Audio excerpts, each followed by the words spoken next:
Quero cumprimentar a todos com a paz do Senhor. Quem vos fala neste momento é o pastor Paulo Delanhese, São Paulo, Jundiaí. Estamos aqui no nosso canal do YouTube, no nosso resumo da nossa escola bíblica desse final de semana, que vai estar tratando sobre a segunda vinda de Cristo, ou seja, o arrebatamento da igreja. Se você ainda não está inscrito no nosso canal do YouTube, eu quero convidar você a se inscrever através do seu celular, do seu tablet, do seu computador. Ajude-nos se inscrevendo, curtindo e compartilhando com os seus amigos e contatos do Zap, do Facebook. Vamos à nossa leitura da semana para entendermos melhor o assunto que abordaremos agora neste momento. Segunda, João 14:3, o Senhor Jesus Cristo prometeu nos levar para o céu. Terça, Lucas 17:34-36, o arrebatamento da igreja acontecerá repentinamente.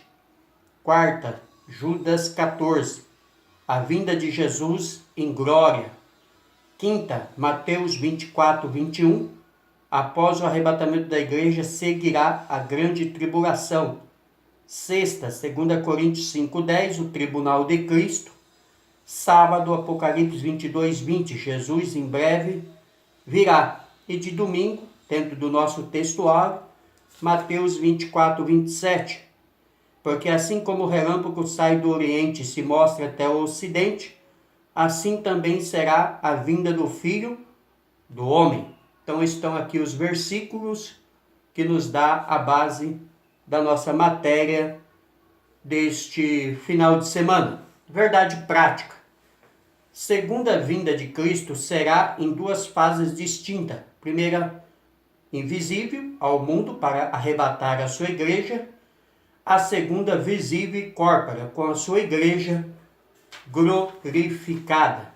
Então, aqui estão os fatos que se desenrolará dentro da igreja do Senhor e para com a igreja do Senhor. Nossa leitura bíblica está baseada em 1 Tessalonicenses 4:13 ao 18, Lucas 21, versículo 25 ao 27. Diz-nos a palavra do Senhor.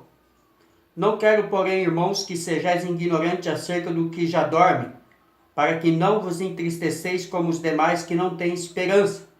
Porque se cremos que Jesus morreu e ressuscitou, assim também aos que em Jesus dorme, Deus os tornará a trazer com ele.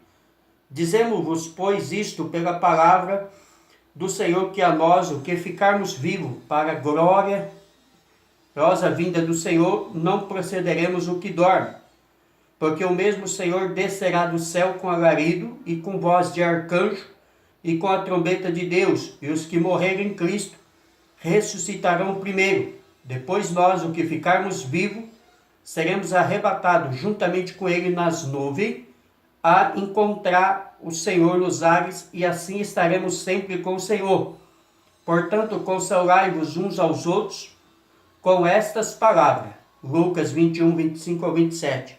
E haverá sinal no sol e na lua, e nas estrelas, e na terra, e angústia das nações, em perplexidade pelo bramido do mar e das ondas.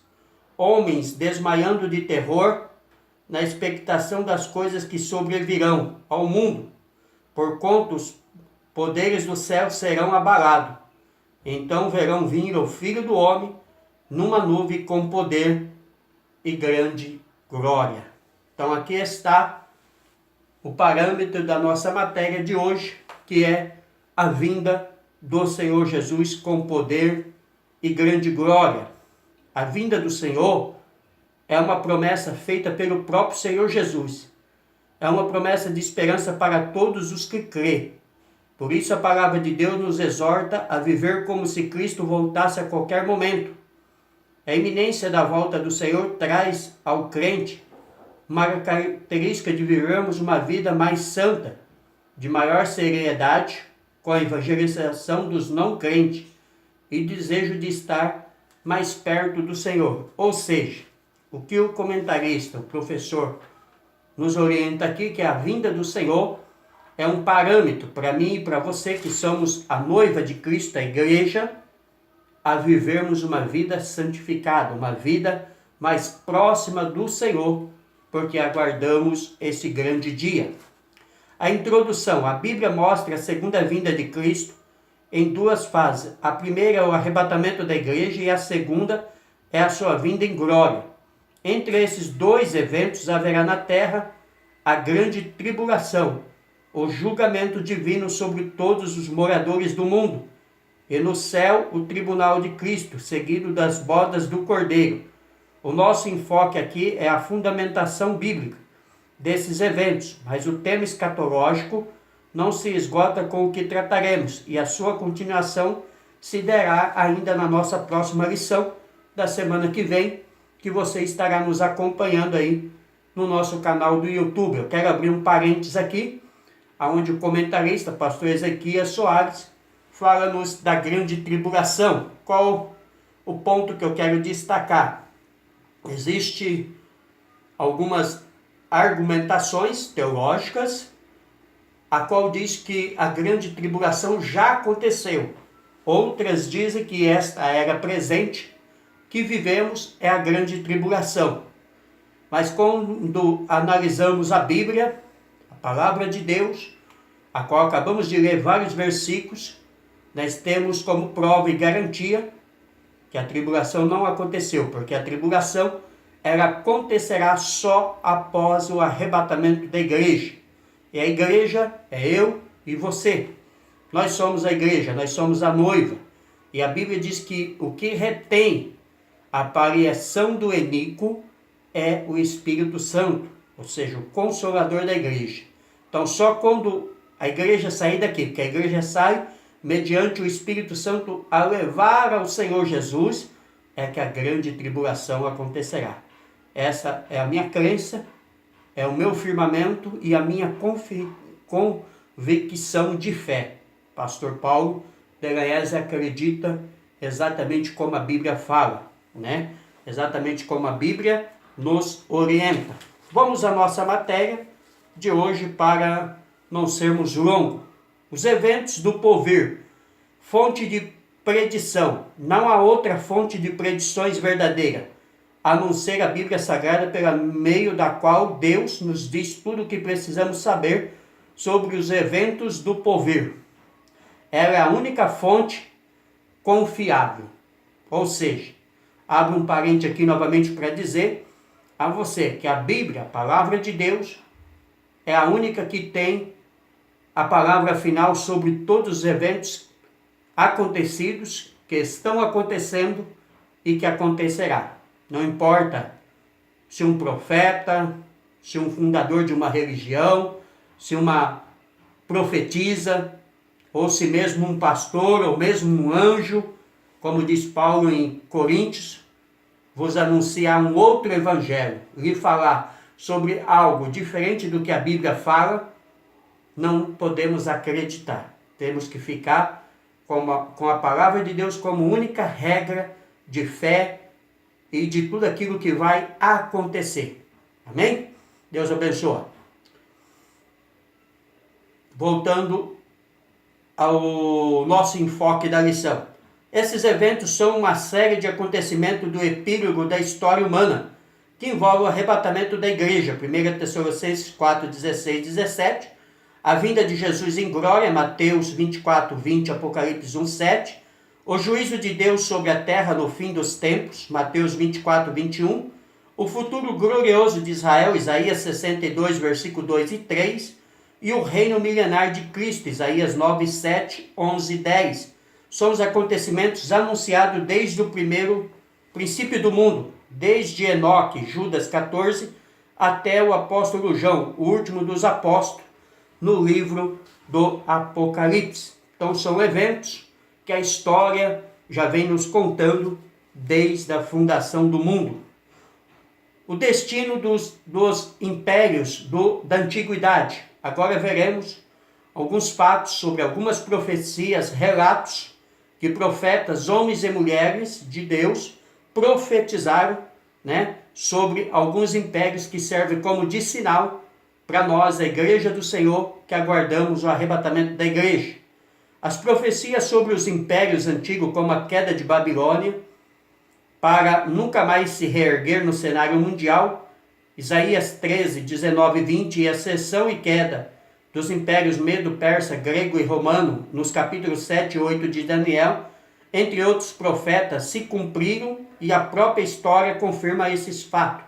As profecias messiânicas se cumpriram com abundância de detalhes, como o nascimento do Messias, de uma virgem na cidade de Belém, seu julgamento diante de Pôncio Pilatos, sua morte, sua ressurreição e ascensão ao céu, entre outros.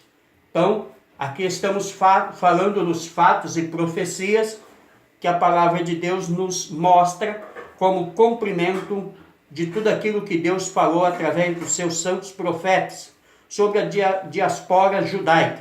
As profecias apontam de antemão as duas dispersões do povo judeu e suas respectivas restaurações. A primeira, diaspora, Jeremias 16, 13, e seu retorno, Esdra 1 ao 3. A segunda diaspora, anunciada pelo próprio Senhor Jesus Cristo, e cairão a fio de espada, e para todas as nações serão levados cativos, e Jerusalém será pisada pelos gentios, até o tempo dos gentios se completarem.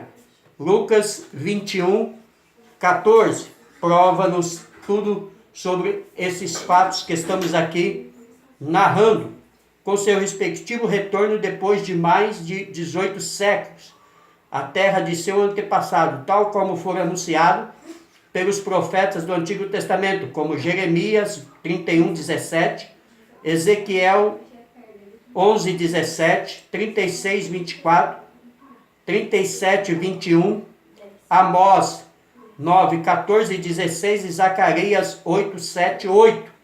Eles profetizaram que Israel deixaria de existir por um grande período, e esse fato se desenrolaram por 18 séculos.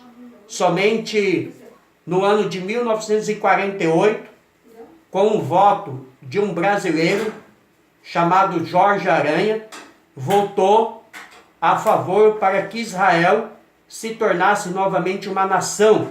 E a partir de 1948, se não me falha a memória, dia 12 de maio de 1948, Israel torna-se uma nação novamente, cumprindo-se as profecias bíblicas.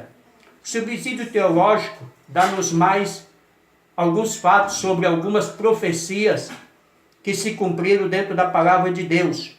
Uma das características mais inagualáveis dos verdadeiros profetas do Antigo Testamento era a habilidade que tinham de prever os eventos futuros com perfeita exatidão.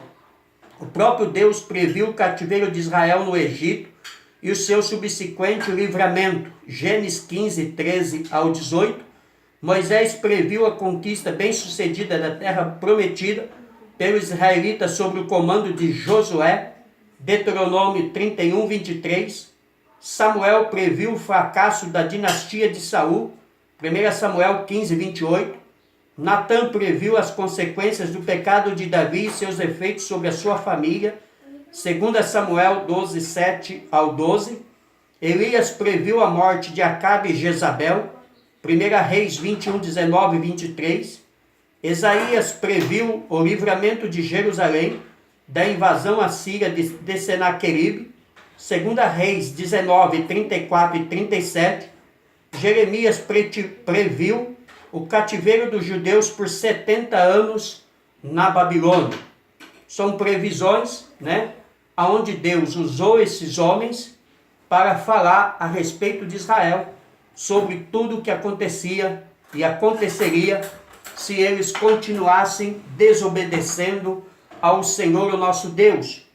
Nos dias atuais, Deus tem falado, através de homens, de mulheres, na sua palavra, anunciando que Jesus voltará para buscar a igreja.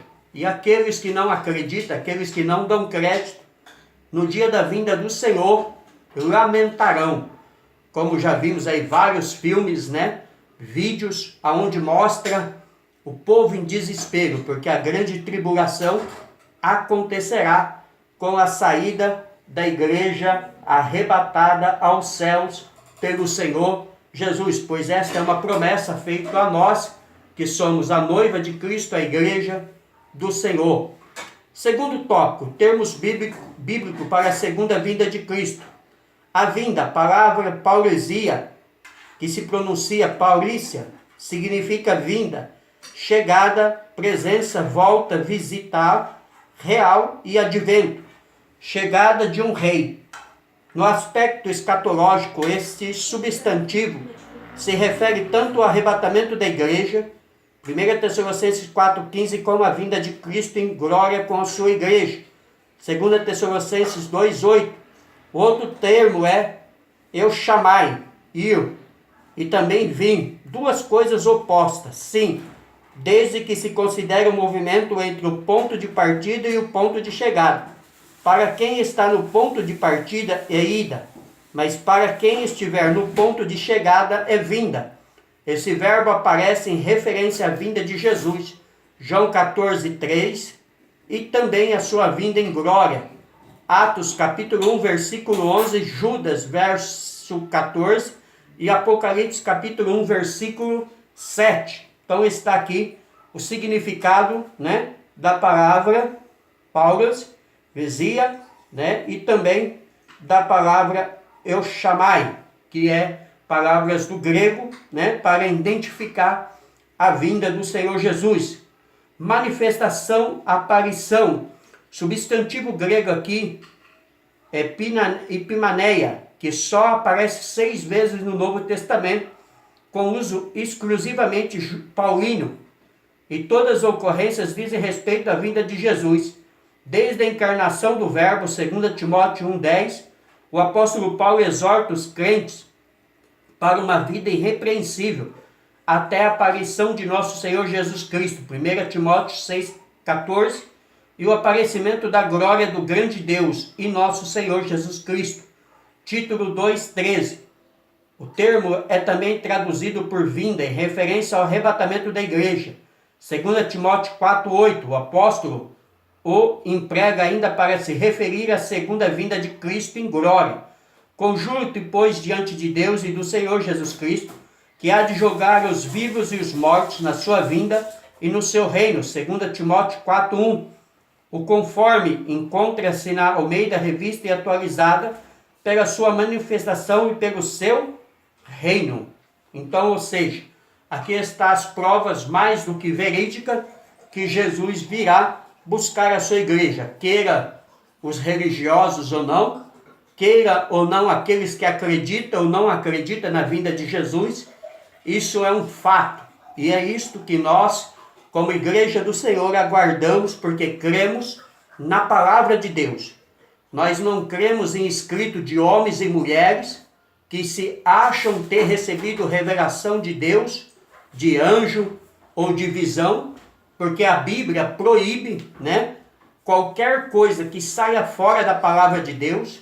A Bíblia não aceita nenhum outro tipo de revelação, seja de anjo, seja de profeta, seja de visão, porque o que tinha que ser revelado à igreja já foi revelado e está na palavra de Deus, e o cânon sagrado foi fechado já no ano 70 da nossa era, ou seja, há quase 2000 anos não se precisa de uma nova revelação.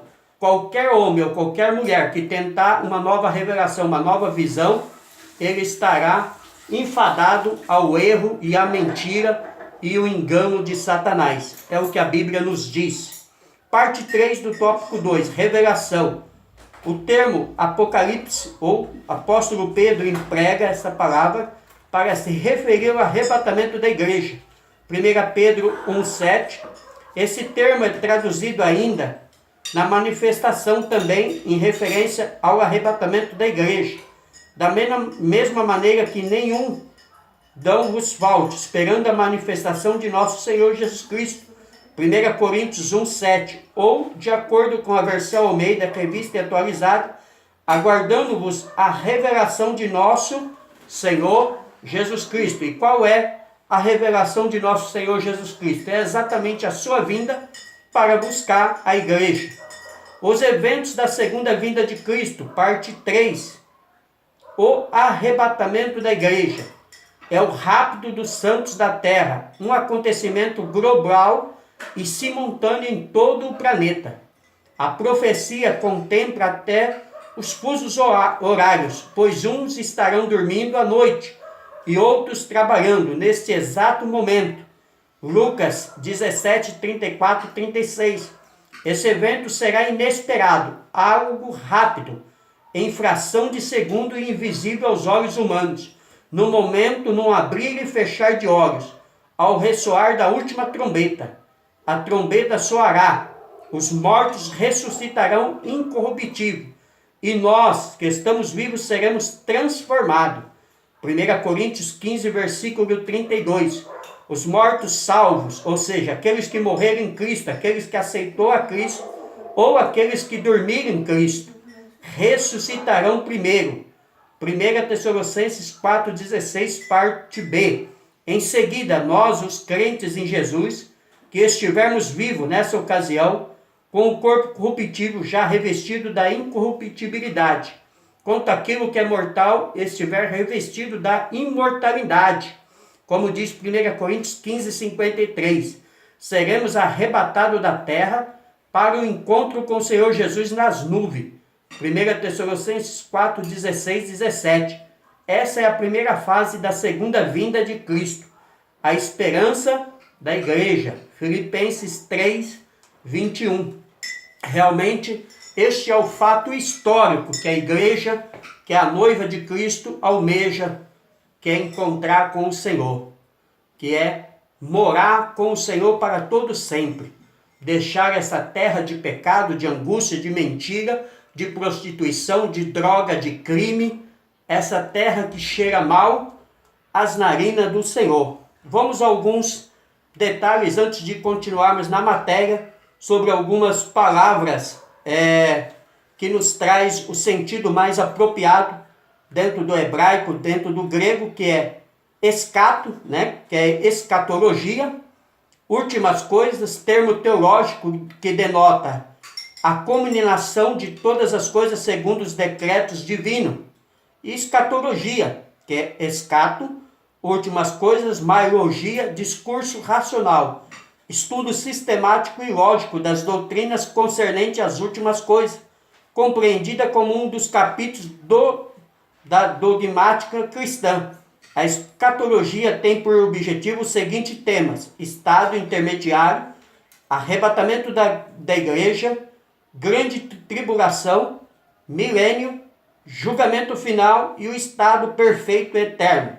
Vamos destacar os fatos aqui. Primeiro, arrebatamento da igreja. Após o arrebatamento da igreja, grande tribulação, período de 7 anos, a qual a igreja do Senhor está na glória e o mundo vive a tribulação. Estado intermediário, ou arrebatamento da igreja, ou tribulação, ou milênio, serão 1000 anos.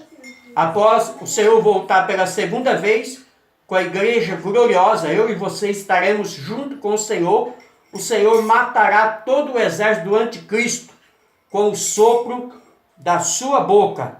E julgamento final, aonde Satanás, que já está no inferno com o falso profeta e o anticristo, todos aqueles que não aceitou a Cristo, todos aqueles que não se converteram e não se arrependeram dos seus pecados, também serão lançados no inferno. E por fim, o estado perfeito e eterno, a qual o profeta Isaías profetiza que o leão e a aspide e a ovelha estarão juntos, aonde uma criança poderá estar com a mão no buraco da serpente e não haverá dano. Mas isto é a última de últimas coisas. É após arrebatamento, após julgamento, após grande tribulação, após Satanás e todos aqueles que não aceitou Jesus já estarem no inferno. Escatologia individual, um fato diferente do que aqui estávamos falando. Escato, últimas coisas, maiologia, discurso racional, individual, pessoal, estudo das últimas coisas que dizem respeito exclusivamente aos indivíduos, tratando de sua morte, estado intermediário, ressurreição e destino eterno. Nesse contexto, nenhuma abordagem é feita, quer a Israel ou quer a igreja. É um fato individual o que acontecerá com cada um. A vinda de Cristo em glória, segunda parte do terceiro tópico. 7 anos depois do arrebatamento da igreja, como nós acabamos de falar, o Senhor Jesus virá nas nuvens, em glória, visível aos olhos humanos, ou seja, todo mundo verá. Mateus 24, 30 e 31, Lucas 21, 25 e 28. Nesse retorno de Jesus à terra, ele virá acompanhado dos santos. 1 Tessalonicenses 3, 13, Judas 14, quem é os santos? Nós, a igreja.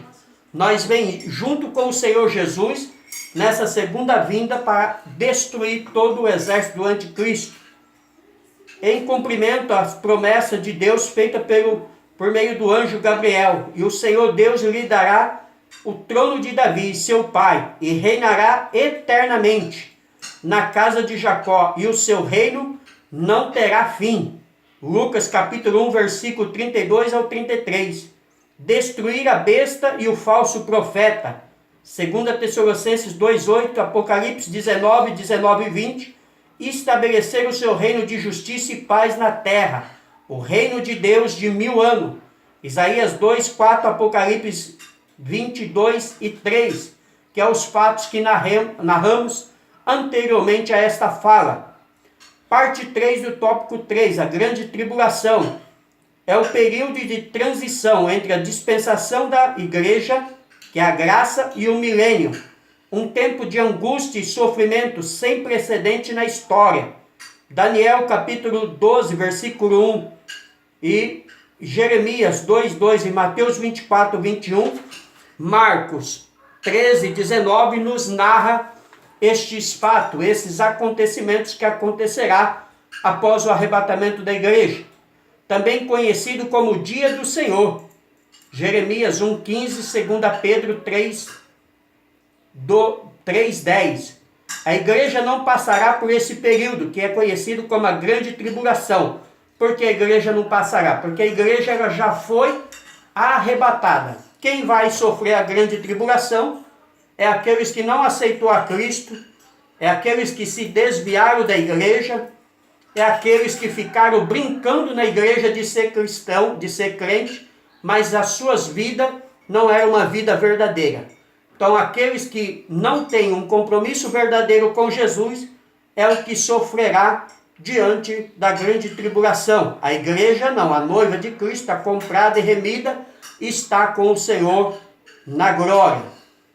A identidade como a besta, 2 Tessalonicenses 2, 7 e 9, a identidade como a besta, Apocalipse 13, 2, 8 e o falso profeta, será o porta-voz do anticristo, que enganará o povo por meio de falsos milagres. Ou seja, ele vai aparecer como um bom governo, fazendo milagres e prodígios. Porque a Bíblia já nos alerta dizendo que, se possível, Satanás, ele faz até mesmo cair fogo do céu.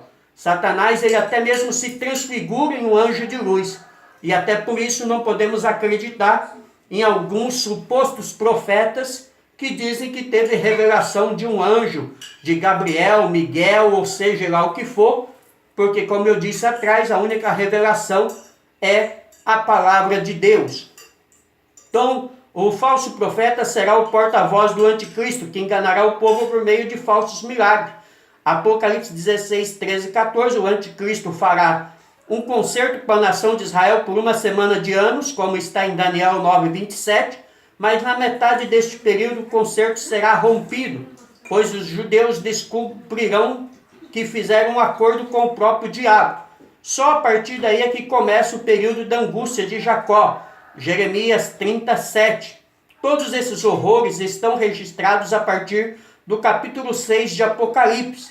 Este período foi determinado por Deus para fazer justiça contra a rebelião dos moradores da terra e para preparar a nação de Israel para um encontro com seu Messias. Amós capítulo 12, capítulo 4, versículo 12, melhor falando. Ó Israel, prepara-te para encontrar com o Senhor, teu Deus. O tribunal de Cristo e as bodas do Cordeiro, parte 4 do tópico 3. Enquanto a grande tribulação acontece na terra, no céu, os santos estarão recebendo a recompensa por aquilo que cada um fez em vida pela causa do Evangelho. 1 Coríntios 3, 12, 15. Apocalipse 22, 12, o chamado tribunal de Cristo. 2 Coríntios 5, 10. A premiação dos salvos. Não se trata de um julgamento para a salvação ou condenação. Todos os presentes já são salvos em Jesus, visto que a salvação é pela graça. Aqui se trata de mais uma bênção aos salvos. Em seguida virá a festa das bodas do Cordeiro, Apocalipse 10, 9, o grande banquete que celebrará a união de Cristo com sua igreja. Subsídio teológico do final da nossa matéria nos diz: o Senhor advertiu-nos quanto ao tempo de sua vinda, mas daquele dia e hora ninguém sabe senão os anjos que estão no céu, nem o Filho senão o Pai.